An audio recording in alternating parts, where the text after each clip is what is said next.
오늘의 말씀은 사무엘상 1장 27절에서 28절 말씀입니다. 이 아이를 위하여 내가 기도하였더니 내가 구하여 기도한 바를 여호와께서 내게 허락하신지라. 그러므로 나도 그를 여호와께 드리되 그의 평생을 여호와께 드리나이다 하고 그가 거기서 여호와께 경배하니라.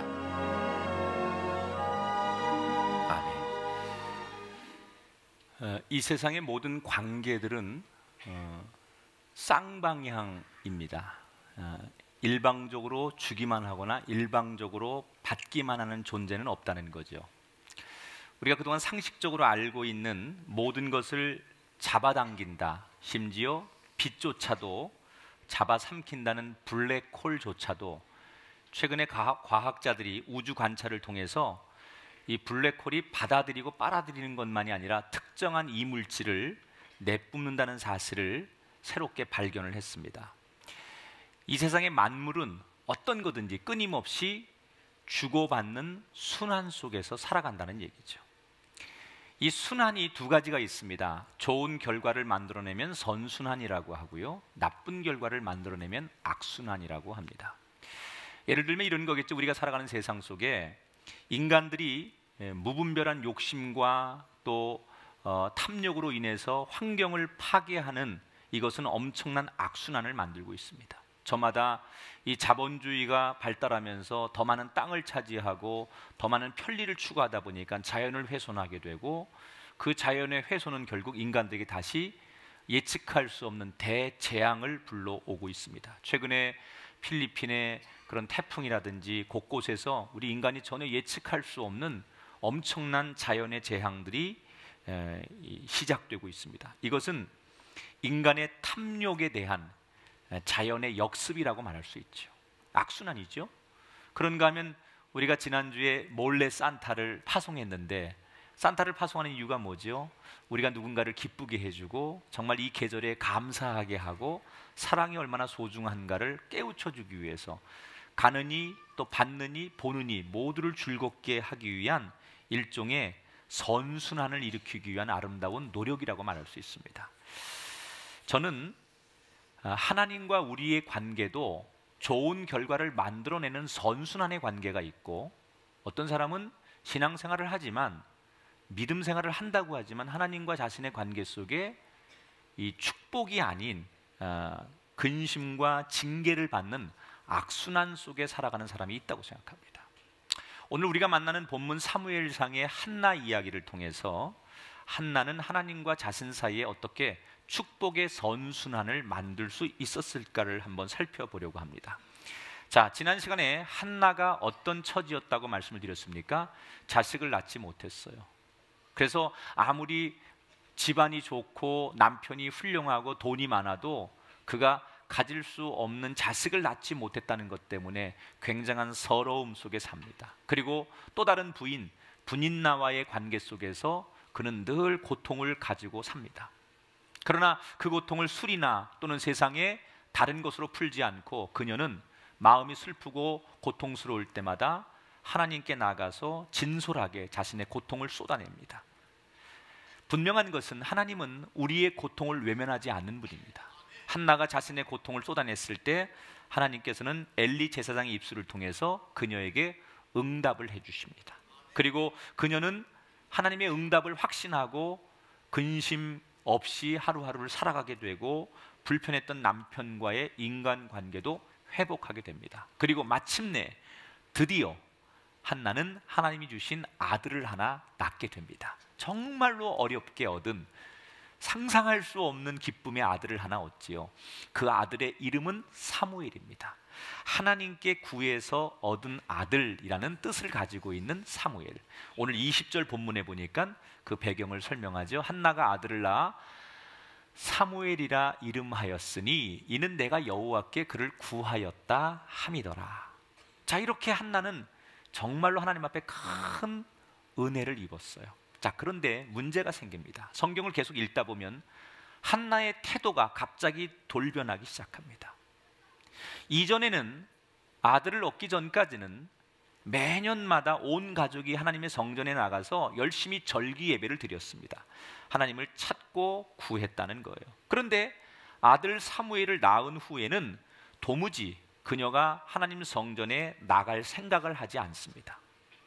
우리가 흔히 하는 말로 화장실 갈 때와 나올 때 말이 다르다고, 마침내 자신의 소원이 이루어지니까 이 한나가 드디어 간사한 자기의 본색을 드러낸 것일까? 자신이 다급할 때는 하나님께 도와만 주시면 무엇이든 하겠다고 외치지만 막상 문제가 해결되면 시치미를 딱 잡아떼는 우리들과 이 한나도 별반 다를 바가 없는 여자였을까? 왜 한나는 아들을 그렇게 어렵게 하나님이 주셨는데 그 뒤부터 성전 출입을 딱 끄는 걸까? 그 이유를 자신의 남편 엘가나에게 이 한나가 고백하는 이야기를 통해서 알 수 있어요. 22절에 보니까 남편에게 이렇게 얘기합니다. 자신의 행동을 설명하는 거죠. 아이를 젖대거든 내가 그를 데리고 가서 여호와 앞에 뵙게 하고 거기에 영원히 있게 할 것이다.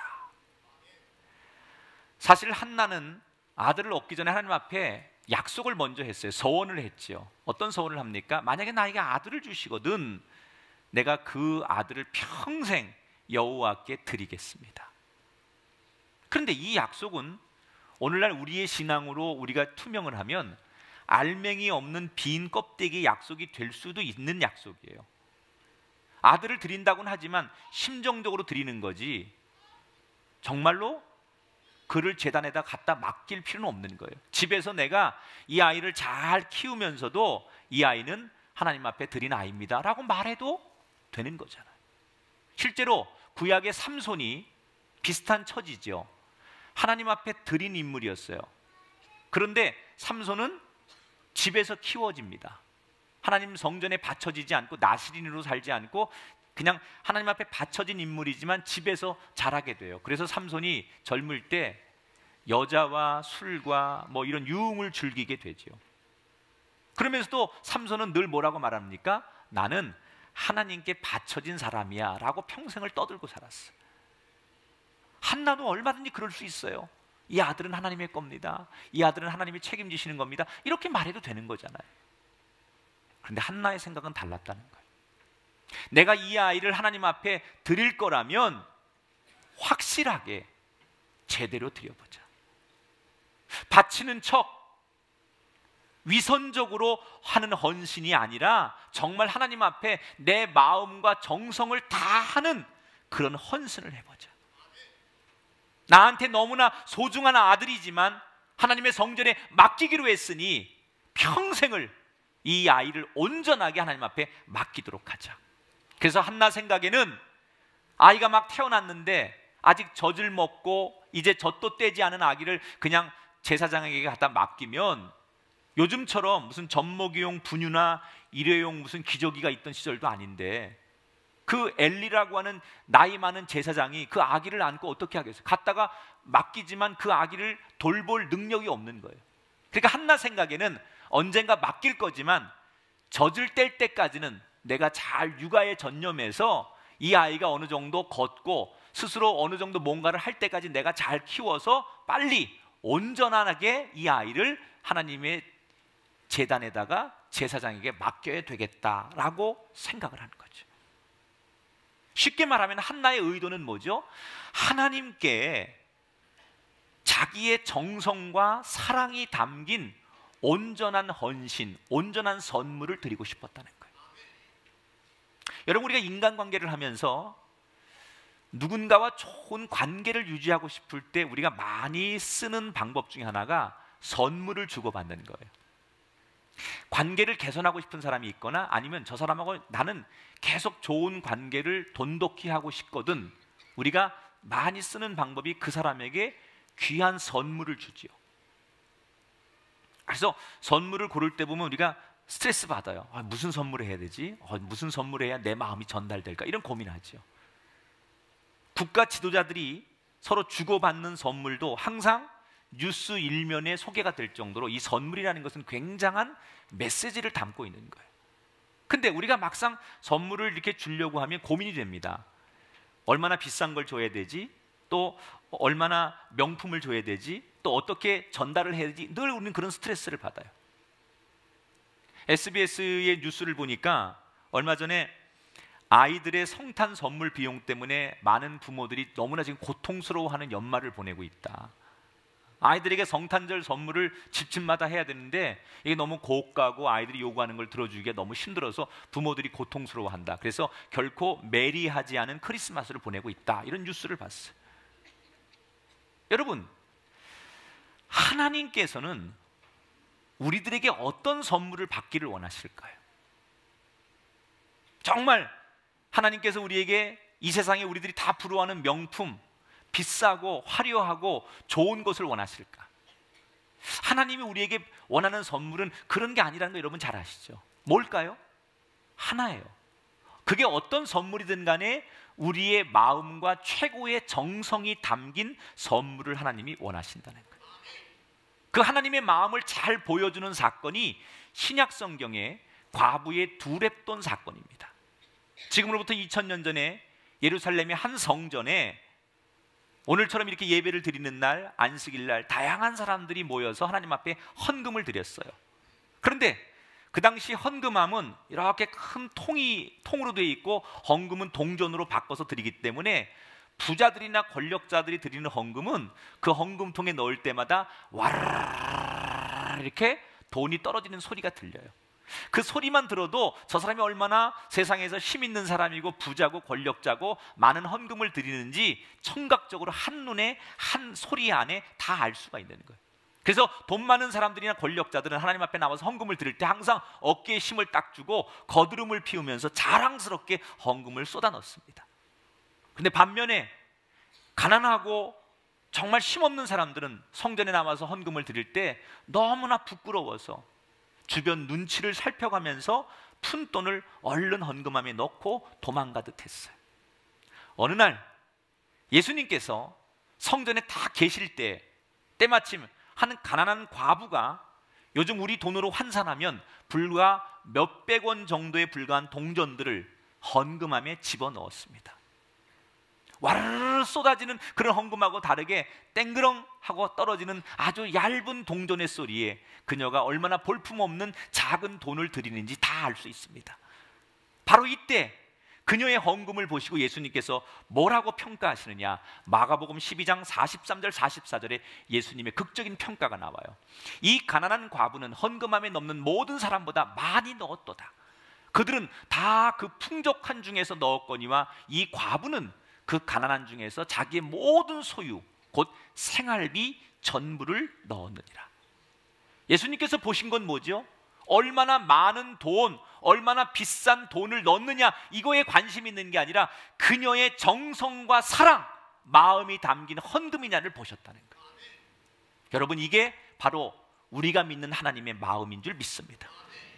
우리가 오늘 하나님과 나 사이의 축복의 선순환을 일으키려면 제일 먼저 우리가 뭘 해야 되느냐?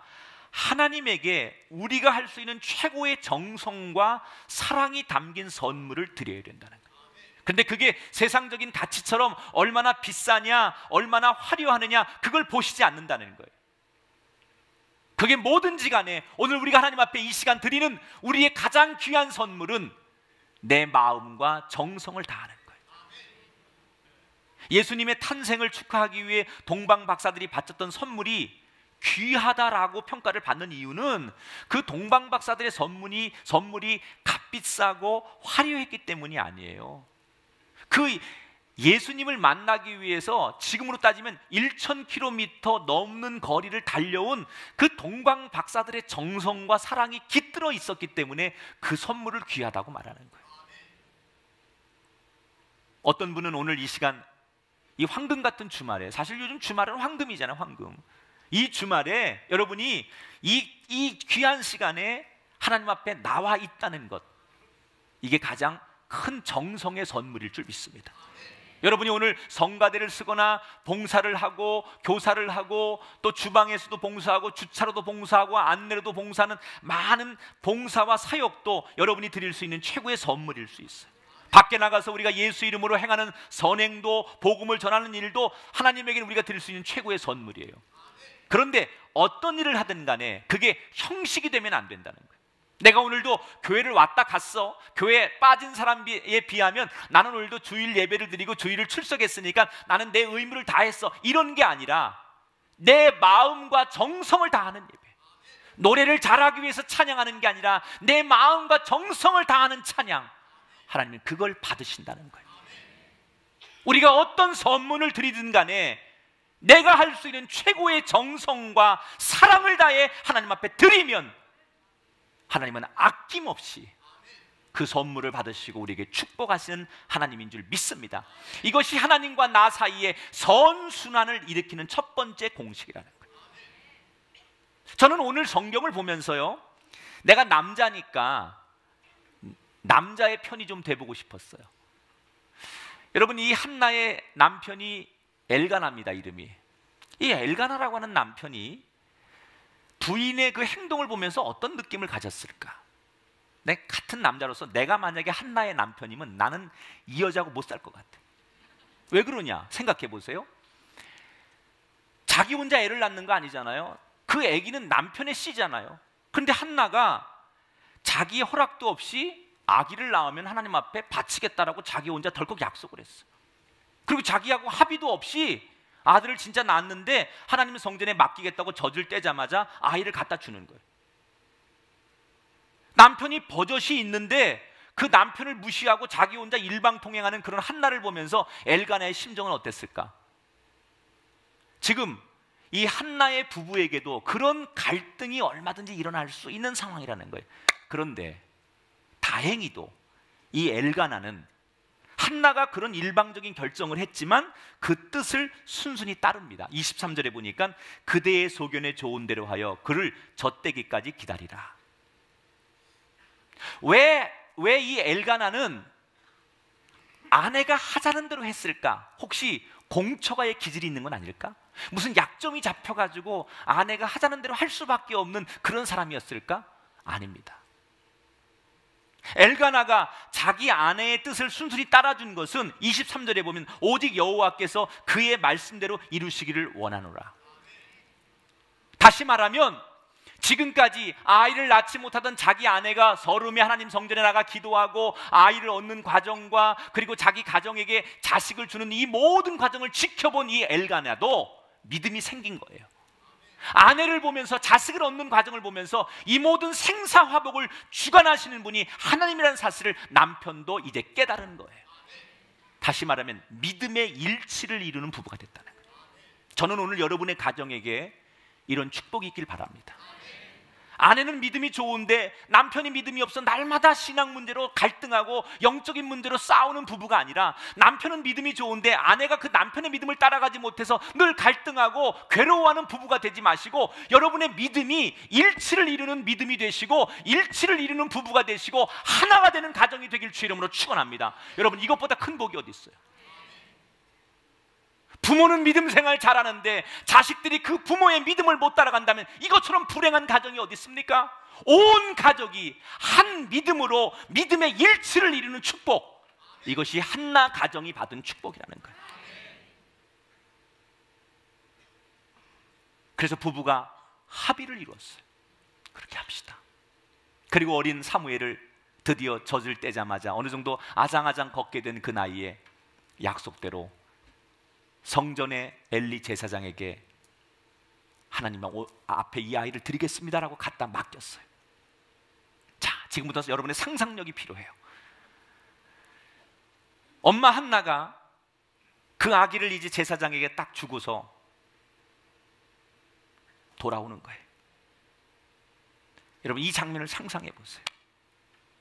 어느 부모가 자기 자식을 떼어놓고 돌아오는 발걸음이 줄거울리 있는 부모는 없어요. 저는요, 제가 굉장히 강한 남자인 줄 알았는데요, 저희 아들이 올해 8월 달에 제대했는데 저는 솔직히 우리 아들이 말년휴가 나올 때, 나왔다 들어갈 때까지 눈물이 나더라고요. 군대 훈련소 들어갈 때부터 중간중간에 외박을 나왔다 들어갈 때부터 매일 전화를 통화해요. 요즘은 군부대에 있는 아이들하고 매일 전화가 돼요. 그럼에도 불구하고 그 아이가 휴가 나왔다가 돌아가는데 왜 그렇게 마음이 아픈지, 부대로 돌아가는 아들을 보면서 다 컸지 든든하지 라는 생각이 한편으로 들면서도 마음이 짱해지고 혼자 눈물이 나는 거예요. 우리 둘째 아이가 미국에서 공부를 하는데 그 공항에 나가서 아이가 방학하고 와서 이제 방학하고 돌아갈 때쯤 되면 공항에서 우는 건 나밖에 없어.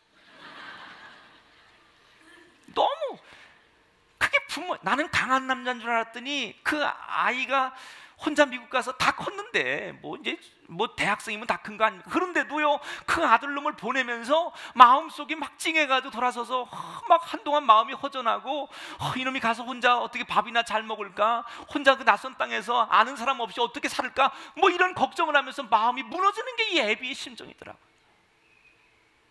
엄마는 말할 것도 없어요. 이 한나가 어린 사무엘을 가서 떼어놓고 이제 돌아옵니다. 엘리 제사장에게 내 아들 잘 부탁합니다. 그리고 잘 있어라, 말 잘 들어야 돼. 그리고 어린 사무엘을 딱 떼어놓고 돌아오는 순간 이 아기가 엄마의 뱃속에 10달 동안 있었잖아요. 엄마 젖을 먹고 엄마 심장 소리를 듣고 엄마 품을 떠난 적이 없는 아이예요. 그런데 갑자기 낯선 할아버지한테 이 아이를 딱 맡기고 엄마가 잘 있어 그리고 목매어 돌아서는데 갑자기 이 아기가 공포에 질려서 엄마가 자기를 버리고 가는 것 같으니까 목청 터져라 엄마를 부르면서 울부짖기 시작합니다. 엄마, 엄마 어디가? 엄마. 이 아기가 비명 섞인 울음소리를 토해내면서 자기를 부르는데 몇 번이고 다시 돌아가 이 아기를 끌어안고 가고 싶지만 그럴 수 없기에 그 아기의 비명 울음소리는 섞기를 뒤로 하면서 이 엄마는 무거운 발걸음을 옮기는 거예요. 그 아기가 엄마 가지마 제발 가지마 그리고 몸부림치면서 자기를 부르는데 차라리 귀로 듣고 싶지 않아서 두 손으로 귀를 꽉 막았지만 그럴수록 그녀의 마음속에 아들 사무엘의 발버둥 치며 울부짖는 소리가 더 크게 메아리 쳤을 거 아닙니까? 왜 그렇게 힘든 일을 했을까요? 왜 꼭 그렇게만 해야 돼요? 여러분, 우리가 믿는 하나님이 이렇게 잔인한 하나님입니까? 자식을 떼어놓고 성전에 바쳐야만 그게 온전한 헌신으로 인정하는 하나님이 우리 하나님입니까? 이렇게 하는 것만이 진짜 신앙생활 잘하는 거고 믿음생활 잘하는 겁니까? 왜 한나는 이렇게밖에 할 수 없었을까요? 그녀의 마음을 엿볼 수 있는 성경 구절이 있어요. 27절 28절 제사장에게 자기 아들을 맡기면서 한나가 이렇게 고백해요. 이 아이를 위하여 내가 기도하였더니 여호와께서 내게 허락하신지라 그러므로 나도 그를 여호와께 드리되 그의 평생을 여호와께 드리니이다. 무슨 얘기예요? 나는 원래 아이를 낳을 수 없는 여자인데 하나님께서 내게 이렇게 소중한 아이를 선물로 주셨습니다.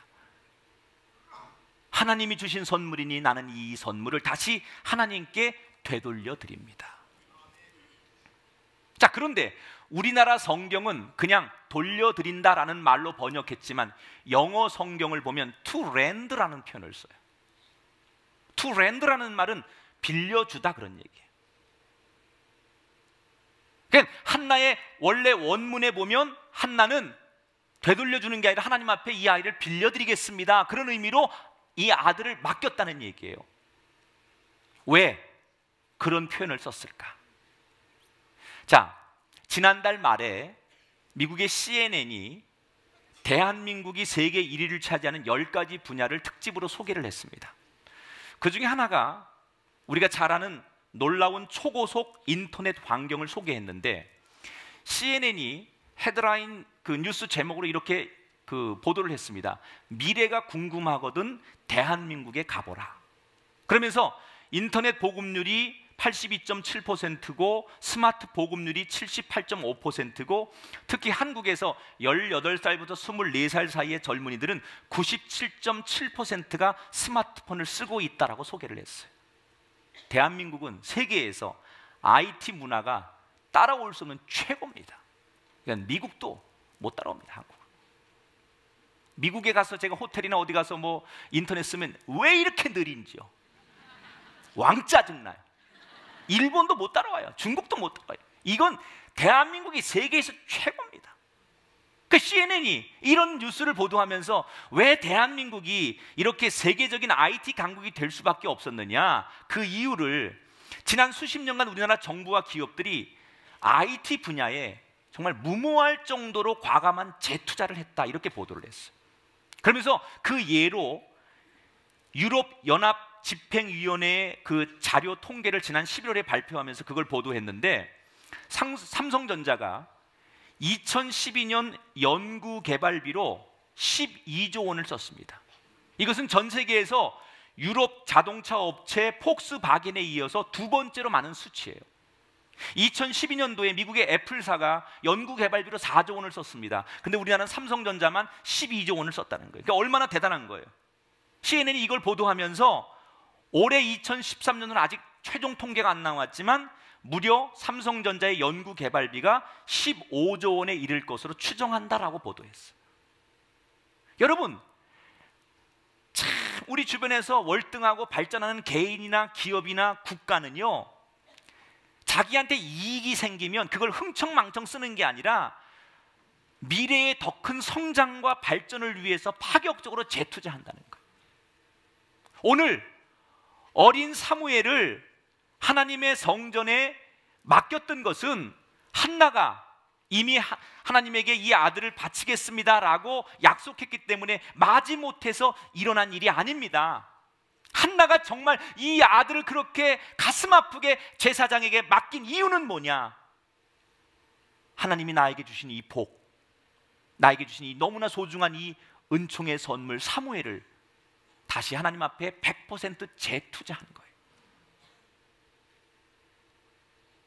내가 하나님 앞에 빌려드립니다라고 말한 것은 하나님께서 내가 받은 선물을 다시 은혜에 감사하여 재투자하면 하나님께서 내 헌신과 믿음에 더 큰 복과 은혜로 나와 내 아들에게 허락해 줄 것을 한나는 믿었다는 얘기예요. 여러분, 우리가 가장 큰 고민이 뭐예요? 안전한 투자처 아닙니까? 은행이 불안전합니다. 증시가 불안정합니다. 부동산도 불안정합니다. 우리가 뭔가를 가지고 있는데 이걸 어디다 투자해야 될지 안전한 투자처가 없어서 모든 사람들이 고민합니다.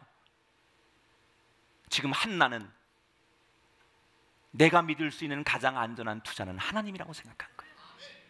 비록 지금 당장 이 어린 아들과 헤어지는 것은 고통스럽지만 내가 이 아들을 전적으로 하나님 앞에 맡기는 것이야말로 이 어미가 자식한테 줄 수 있는 최고의 선물이라고 한나는 확신했던 거예요. 생사화복을 주관하시는 분이 하나님이다. 이 한나의 고백을 통해 들을 수 있어요.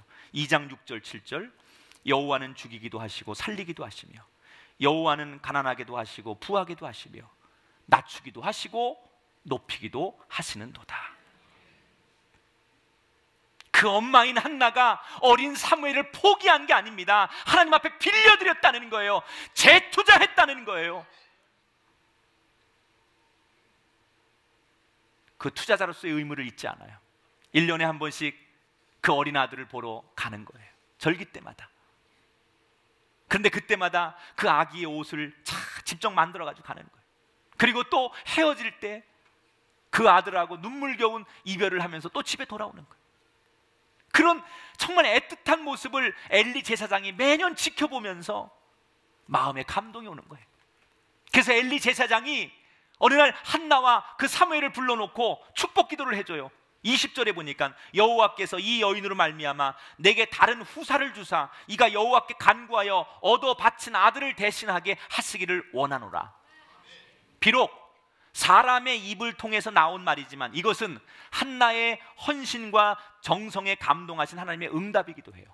여러분, 하나님이 여러분에게 직접 응답하시지 않지만 오늘도 목사를 통하여 주의 종을 통하여 말씀하시는 이 말씀을 통하여 하나님이 여러분에게 주실 축복의 말씀이 전달될 줄 믿으시고 이 말씀을 소유하고 아멘하고 여러분의 것으로 만들고 응답받길 주의 이름으로 축원합니다. 한나는 정말 그렇게 산 거예요. 그랬더니 하나님께서 그 엘리 제사장 입술을 통해서 너에게 이 사무엘 말고 또 다른 자식이 있게 될지어다 라고 축복 기도를 받았어요. 그리고 결과가 뭐예요? 사무엘을 낳고 그렇게 지나고 난 다음에 이 한나가 5명의 자녀를 더 얻게 됐어요. 여러분, 우리가 알고 있는 이 자본주의 시장의 경제 논리로 봐도요, 하나님에게 자기가 받은 그 은총을 다시 재투자한 그 사무엘을 통해서 자기는 5명의 자녀를 더 얻고, 사무엘은 어떻게 자라요? 21절에 보니까 아이 사무엘은 여호와 앞에서 무럭무럭 잘 자랐다 그랬어요.